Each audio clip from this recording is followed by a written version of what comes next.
దేవుని నామానికి మహిమ కలుగును గాక. దుష్క్రియలు చేయువారు దాగుకొనుటకు, దుష్క్రియలు తప్పుడు క్రియలు చేయుటకు, తప్పుడు తప్పులు పని చేసేటోళ్ళు చాలామంది దొంగలు చూడండి, దొంగలు దాచుకోవడానికి ప్రయత్నం చేస్తారు. లేదా కొంతమంది వ్యభిచారులు, వేశ్యలు రాత్రిపూట వాళ్ళు తప్పులు పనులు చేస్తారు. వాళ్ళు చీకటిలో దాచుకోవడానికి ప్రయత్నం చేస్తారు. ఎందుకంటే పట్టపగలు వాళ్ళు అటువంటి తప్పుడు పనులు చేస్తుంటే సమాజం వాళ్ళని ఒప్పుకోదు, చట్టం వాళ్ళని ఒప్పుకోదు. కాబట్టి వాళ్ళు తప్పు పనులు చేయడానికి ఏ సమయం ఎంచుకుంటారు? చీకటి సమయం ఎంచుకుంటారు. అంటే రాత్రిపూట వాళ్ళు తప్పు చేయడానికి రాత్రిని వాళ్ళు ఎంచుకోవడం జరుగుతుంది. అదేవిధంగా తాగుబోతులు చూడండి, తాగడానికి వాళ్ళు ఏ సమయం ఎన్నుకుంటారు అంటే డేలో కూడా తాగుతారు. కానీ 80% ఆఫ్ ప్రజలు ఏం చేస్తారంటే రాత్రి చీకటిని వాళ్ళు తప్పుడు పనులకు చీకటిని వాళ్ళు ఎన్నుకోవడం జరుగుతుంది.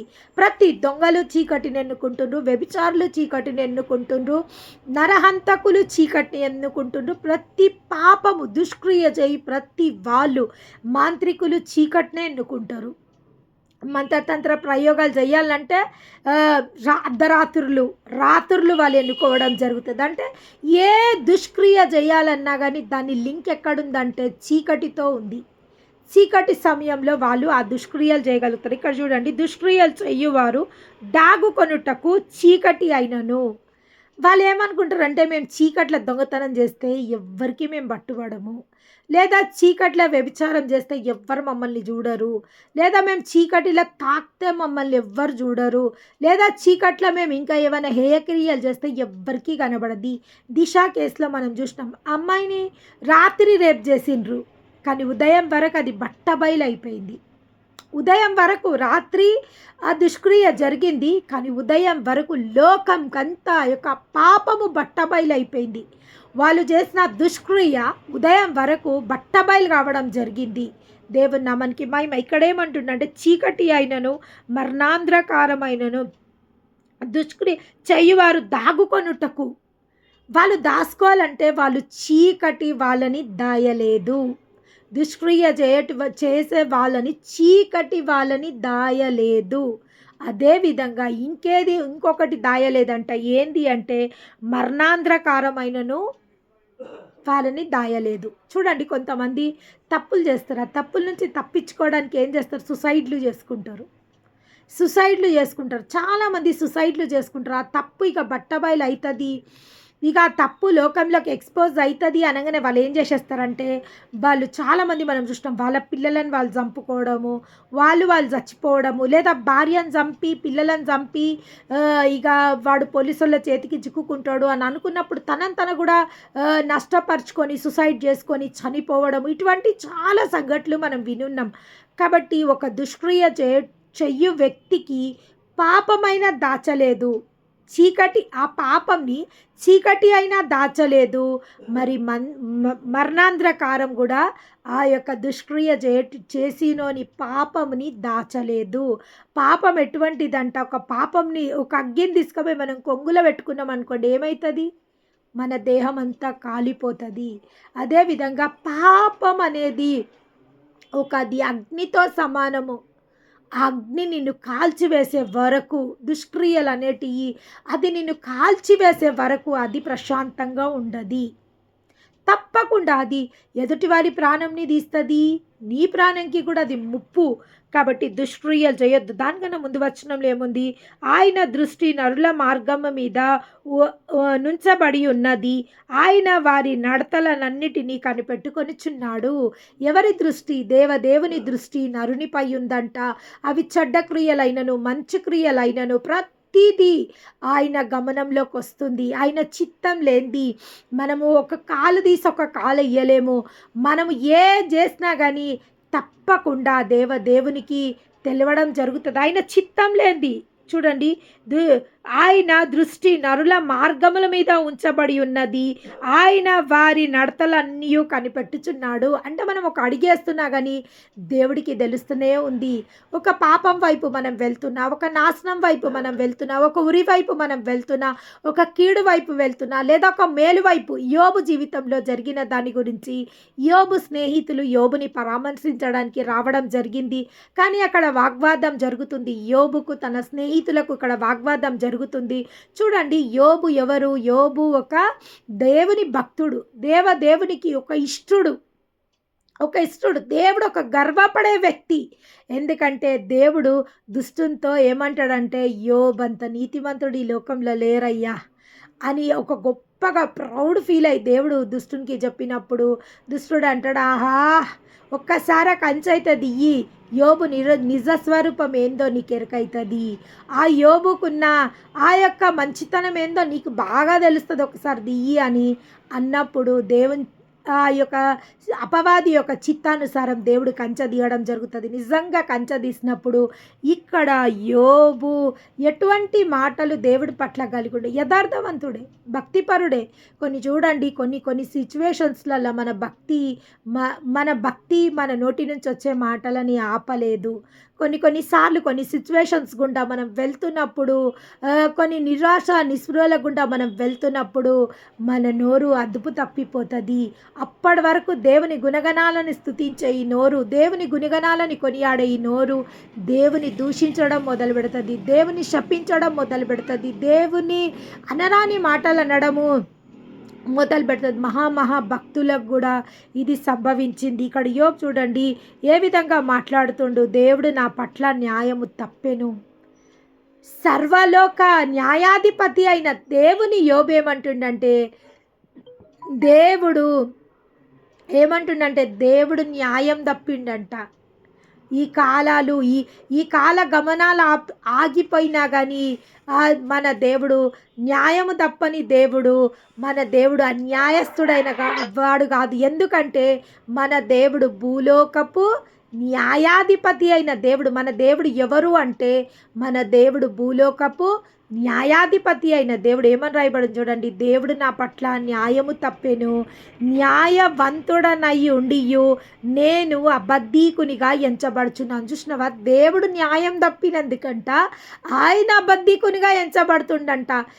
ఈ విధంగా చూడండి కొన్నిసార్లు మనం నెపం ఎవరి మీద వేస్తుంటామంటే దేవుని మీద నెపం వేస్తాం. నేను మంచిగానే చేసిన, నేను మంచి మనసుతోనే చేసిన, నేను మంచి ఉద్దేశంతోనే చేసిన, కానీ దేవుడు నాకు న్యాయం చెయ్యలేదు. నేను ఎంత మంచి మనసుతో చేసినా కానీ దేవుడు నన్ను నిందల పాలు చేసిండు, దేవుడు నన్ను ఈ అవమానానికి అప్పచెప్పాడు. ఎంతమంది ఇటువంటి ఎలిగేషన్స్ వేస్తుండ్రు, చాలామంది ఇటువంటి ఎలిగేషన్స్ చేస్తుండ్రు. నేను మంచి మనసుతోనే చేస్తున్నా కానీ దేవుడు నాకెందుకు ఇంత అన్యాయం చేసిండో, నేను మంచిగా చేయడానికి అని పోయినప్పుడు నాకెందుకు ఈ కీడు వాటిల్లింది అని ఎంతోమంది దేవుని పైన నెపాలు వేసేటోళ్ళు ఉన్నారు. ఇక్కడ చూడండి యోబు అదే విధంగా అంటుండు, న్యాయవంతుడై ఉండియో నేను అబద్ధీకునిగా ఎంచబడుచున్నాను. అబ్బా నేను న్యాయవంతుడనే అయినా కానీ దేవుడు నన్ను అబద్ధీకునిగా చేసేసిండు. ఎంతమంది మాటలు మాట్లాడిండొచ్చు, ఫ్రస్ట్రేషన్లో డిప్రెషన్లో చాలామంది మాట్లాడిండొచ్చు. 100% మంది ఈ మాటలు మాట్లాడతారు, తప్పకుండా మాట్లాడతారు. ఇంకా ఏమంటుండండి చూడండి, నేను తిరుగుబాటు చెయ్యకపోయినను నాకు మానజాలని గాయములు కలిగేనని యోబు అనుచున్నాడు. చూసినవా, నేనేం తిరుగుబాటు చేయలేదంట. ఆయన మాటలలోనే స్పష్టంగా కనబడుతుంది ఆయన తిరుగుబాటు మాటలు. ఆయన ఏ విధమైన తిరుగుబాటు మాటలు మాట్లాడుతుండో ఆయన మాటలలోనే కనబడుతుంది. కానీ యోబు ఏమంటుండంటే నేను తిరుగుబాటు చెయ్యకపోయినను నాకు మానజాలని గాయాలు. చాలామంది అంటారు నేను తప్పు చేయకపోయినా నేను శిక్ష పడుతున్నా, ఈ శిక్షకు నేను వర్తి కాదు, దేవుడు అన్యాయంగా నన్ను శిక్షిస్తుండు. దేవుడు ఎవరంట, న్యాయాధిపతి అయిన దేవుడు నన్ను అన్యాయంగా శిక్షిస్తుండని ఎంతమంది క్వశ్చన్స్ చేసిండో వారందరితో దేవుడు ఈరోజు మాట్లాడుతుండు. దేవునికి మహిమ కలుగునుగాక. యోబు అంటుండు ఏమని, నేను తిరుగుబాటు చెయ్యకపోయినను నాకు మాలజాలని గాయములు కలిగనని యోబు అనుచున్నాడు. నేను ఏ తప్పు చేయలేదు, అయినా కానీ ఈ గాయాలు, ఈ బాధ, ఈ వేదన నేను ఊరికేనే అనుభవిస్తున్నా అని అంటుండు. ఇంకేమంటుండంటే యోబు వంటి మానవుడెవడు, అతడు మంచినీళ్ళ వలె తిరస్కారముని పానం చేయుచున్నాడు. మంచినీళ్ళలాగా తిరస్కారం ఈజ్ రెఫ్యూజింగ్ హిస్ గాడ్. చూడండి మనం చాలామంది అంటాము నీళ్ళు తాగినంతగా అబద్ధాలు ఆడతారు అంటారు. చాలామందిని ఏమంటారంటే, ఈ అబద్ధాలు ఎట్లా మాట్లాడతారు వీళ్ళంటే, ఒక నీళ్ళు తాగినట్టు మాట్లాడేస్తారు. గడగడ గడగడ గడగడ అబద్ధాలు ఆడేస్తారు అని అంటారు. అదేవిధంగా ఇక్కడ యోబు మంచినీళ్ళ వలె తిరస్కారాన్ని పానం చేయుచున్నాడు. అవును. ఇంకా ఏమంటు నరులు దేవునితో సహవాసం చేయుట వారికి ఏమాత్రము ప్రయోజనకరము కాదని అతడు చెప్పుచున్నాడు. ఇంకేమంటుండంటే, వద్దు ఈ దేవునితో ఎవ్వరు సావాసం చెయ్యొద్దు. ఈ దేవునితో సావాసం చేస్తే మీకేం లాభం లేదు. ఎవరు చివరికి రెండంతలు దేవుని నుంచి దీవెనలు పొందుకున్న యోబు ఇక్కడ ఏమంటుండంటే, నరులు దేవునితో సహవాసం చెయ్యుట అతడు చెడుతనమును చేయువారిని చెలికాడుడాయను, భక్తిహీనులకు సహవాసి ఆయను. అవును. ఆ దేవుడు చెడ్డ పనులు చేసేటోళ్ళకే ఆయన దగ్గర అయిపోయిండు. ఇక మనటువంటి వాళ్ళతో ఆయనకి ఏం పని లేదు. చూడండి, ప్రతి మానవుడు కోపంలో ఇటువంటి మాటలే. భార్యాభర్తలు గొడవలు పడ్డప్పుడు చాలామంది చూసిండ్రా, అప్పటి వరకు ఎంత బాగుంటారో. ఆ గొడవల సమయంలో చూడాలా వాళ్ళ మనసులో ఉన్న ఫ్రస్ట్రేషన్ మాటలు, వాళ్ళ మనసులో ఉన్న అప్పటి వరకు దేవతగా ఉన్న భార్య ఒక్క నిమిషం దయ్యం అయిపోతుంది. ఎంత భయంకరమైన మాటలు, ఎంత భయంకరమైన ఎలిగేషన్స్ ఆ భర్త భార్య మీద వేస్తాడు అంటే, తనని ఒక దేవత నుంచి దయ్యంగా మార్చేస్తాడు. అదేవిధంగా భార్య అప్పటి వరకు మంచిగా సౌమ్యంగా సాఫ్ట్గా ఉన్న భార్య మొత్తం భర్త నిజస్వరూపం అంతా బట్టబయలు చేసేస్తుంది. అవును. కష్టం వచ్చినప్పుడే, ఒక శోధన వచ్చినప్పుడే నీ యొక్క విలువ తెలుస్తుంది. శోధన వచ్చినప్పుడే నువ్వు ఎంత మేరకు పరిశుద్ధురాలుగా ఉండగలుగుతావు, నువ్వు ఎంత మేరకు తగ్గించుకోగలుగుతావు, నువ్వు ఎంత మేరకు దేవుని యందు భయభక్తులు కలిగి ఉంటావో తెలుస్తుంది. అగ్ని కొలిమిలో సువర్ణం వెయ్యబడకపోతే అది శుద్ధ సువర్ణంగా మార్చబడది. అవును. ఇటువంటి ప్రాబ్లమ్స్ వచ్చినప్పుడే కదా నీ యొక్క భక్తి జీవితం ఏందో తెలుస్తుంది, నీ యొక్క తగ్గింపు ఏందో తెలుస్తుంది, నీ యొక్క క్షమాపణ ఏదో తెలుస్తుంది. నీ యొక్క గుణగణాల గురించి తెలవబడాలంటే అన్యాయంగా నీ పైన అభాండాలు వచ్చినప్పుడు, అన్యాయంగా నీపై నిందలు వచ్చినప్పుడు, అన్యాయంగా నిన్ను దూషించినప్పుడు, అన్యాయంగా నిన్ను ద్వేషించినప్పుడు, అప్పుడు నిజస్వరూపం ఏందో బయటపడుతుంది. నీ నిజస్వరూపం ఏందో బయటపడుతుంది. అప్పుడు నీ భక్తి ఏందో తెలుస్తుంది, నీ నిజస్వరూపం ఏందో బయటపడుతుంది, నీ యొక్క క్షమగుణం ఏందో బయటపడుతుంది. అప్పుడు నువ్వు కరెక్ట్గా ఉన్నావు అంటే నిజంగా దేవుని చేత నువ్వు తర్పీదు పొందుతున్న దానివి. దేవునికి మహిమ కలుగును కాక. శ్రమలలోనే నువ్వు నిలకడగా ఉండగలిగితే ఆ దేవుని యొక్క మార్గములు నువ్వు అవలంబించినవు అని తెలవడం జరుగుతుంది. చూడండి, యోబు మహాభక్తుడు. ప్రతిరోజు దేవుని సన్నిధిలో మరవక విడవక ప్రార్థనలు, భక్తులు, హోమాలు, ధూపాలు, నైవేద్యాలు, బలియాగాలు చేసే యోబు ఒక్క సమస్య రాలేదు, చాలా సమస్యలే వచ్చినాయి. కానీ అయినప్పటికీ తన నిజస్వరూపం బయటికి రావడం జరిగింది.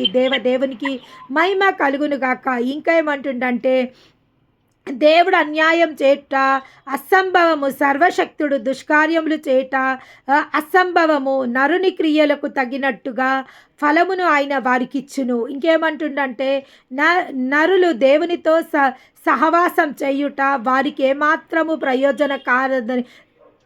ప్రయోజనం కాదని అతడు చెప్పుకొనుచున్నాడు.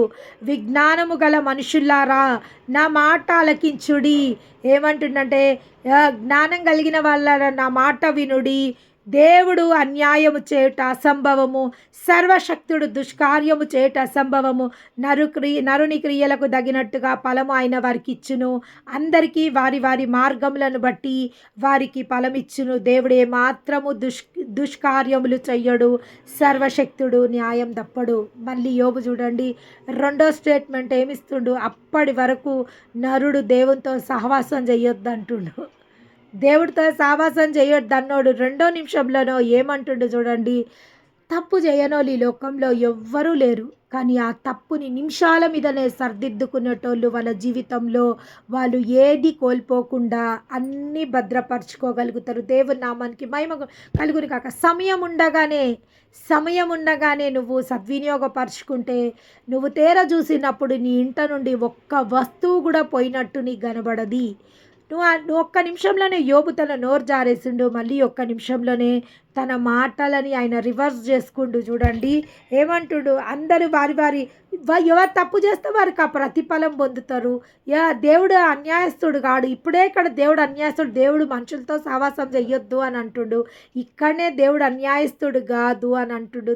దేవునికి మహిమ కలుగును గాక. ఎవడనైనాను భూమిని ఆయనకు అప్పగింత పెట్టనా, ఎవడనైనాను సర్వ ప్రపంచ భారం ఆయనకు అప్పగించనా, ఆయన తన మనస్సును తన మీదనే ఉంచుకొనిన ఎడల తన విశ్వాసములను తన యొద్దకు తిరిగి తీసుకొనిన ఎడల శరీరులందరూ ఏకంగా నశించుదురు. ఇక్కడ ఏమంటుండంటే మనందరిలో ఆయన శ్వాస ఉంది. ఒకవేళ దేవుడు ఆ శ్వాసను తీసేసుకుంటే మనం అందరము ఒక్క నిమిషంలోనే చచ్చిపోతాము.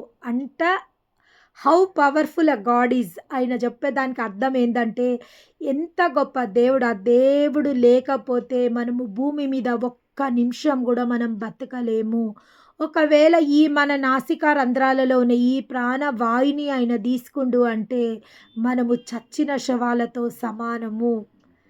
మనం చచ్చిన అంటే ఈరోజు మన ఉనికి ఉంది, ఈరోజు మనం బతికున్నాము, ఈరోజు మనము అన్ని విషయాలలో అంటే అన్ని అవయవాలు పనిచేస్తున్నాయి, మనం హెల్తీగా ఉన్నాము అంటే కారణము ఆ దేవుడు. ఏది చాలామంది నాకేం చేసిండు దేవుడు, నాకేం చేసిండు, నాకేం చూసిండు, నాకేమైనా తిననికి తిండి లేకపోతే నన్ను చూస్తుండా, నాకు కట్టుకోనికి బట్ట లేకపోతే నన్ను చూస్తుండా, నా బాధలలో నన్ను చూస్తుండా. అమ్మ, అన్నిటికన్నా గొప్పదే దేవుడు నీకు ఇచ్చిండు. ఆయన శ్వాసని నీకు ఊదిండు. నీ యొక్క నాసికా రంధ్రాలలో ఆయన శ్వాస ఉంది. నువ్వు బతుకున్నావు అంటే ఆయన వల్ల బతుకున్నావు. ఆయన వల్ల బతికి ఉన్న నీకు ఆయన ఏమైనా కొదవ చేయగలుగుతాడా? ఫస్ట్ పాయింట్, ఆయన వల్ల బతికున్న నీకు ఆయన ఏమైనా కొదవ చేయగలుగుతాడా? రెండవది, ఆయన రక్తంతో నిన్ను కొనుక్కుండు. మొట్టమొదట ఆయన శ్వాసని నీకు ఇచ్చిండు. శ్వాసనిచ్చిన తండ్రి నీకేమైనా అన్యాయం చేయగలుగుతాడా? రెండోది, ఆయన వెళ్ళలేని రక్తాన్ని నీకు ఇచ్చిండు అంటే ఆయన బలియాగంగా చేసుకొని ఆయనని ఏమంటారంటే ఆయన చంపుకొని నిన్ను బతికిచ్చిండు. రెండవది. మూడోది ఏమంటుండు? మూడోది ఇంకేంది? ఆయన పరిశుద్ధాత్మని ఆయన శరీరంని వదిలినాక ఏ ఆత్మని ఆయన ధరించుకుండో ఆ ఆత్మని లోపల తీసుకొచ్చి పెట్టేసిండు. అంటే ఇప్పుడు నీలో ఆయన శ్వాస ఉంది, నీలో ఆయన రక్తం ఉంది, నీలో ఆయన ఆత్మ ఉంది. అంటే త్రియేక దేవుళ్ళు ఎక్కడున్నారు? నీలో పట్నే ఉన్నారు. తండ్రి, కుమార, పరిశుద్ధాత్ముడు ఎక్కడున్నాడు? సృష్టికర్త నీ నాసికా రంధ్రాలలో ప్రాణవాయును దిండు, నీలో పట్నే ఉండు. యేసు రక్తం నీ పాప శాప దోష శిక్ష నుంచి నిన్ను విమోచించింది. ఆ రక్తం నీలోనే ఉంది. పరిశుద్ధాత్ముడు ఆయన బలియాగంగా సమర్పింపబడ్డాక ఆయన ఆత్మ అయిండు. ఆత్మ ఎక్కడుండు? నీలో ఉండు. అంటే ఇప్పుడు నీలో ఎవరున్నట్టు? తండ్రి, కుమార, పరిశుద్ధాత్మ. తండ్రి, కుమార, పరిశుద్ధాత్మ నీలో ఉన్న దానివి. నువ్వు ఆర్డినరీవా?